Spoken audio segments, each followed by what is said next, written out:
আল্লাহর ভয় থাকতো তার ভিতরে, সেই চিন্তা করতে মানুষ হত্যা করলে কি অপরাধ।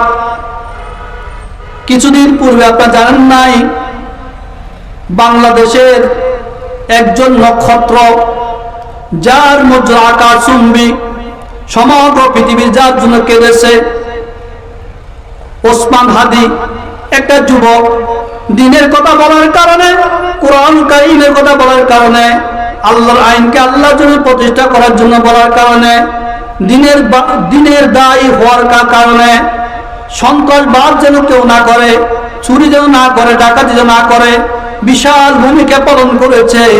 যে ভূমিকা পালন করার কারণে আমার ভাই ওসমান হাদিকে শহীদ করা হয়েছে। হয়েছে কিনা? শহীদ করছে কিনা জানেননি? তার অপরাধ কি? তার তো কোনো অপরাধ নাই।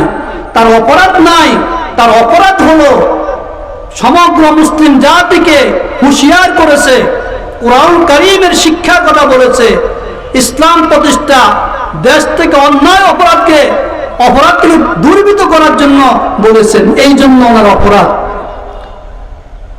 জাতিরা সেই জানতে পারল, এই হাদি যদি বাংলাদেশে থাকে, বাংলাদেশ মুসলমানের দেশ হবে, বাংলাদেশ ইসলামের দেশ হবে, বাংলাদেশ কোরআনের দেশ হবে।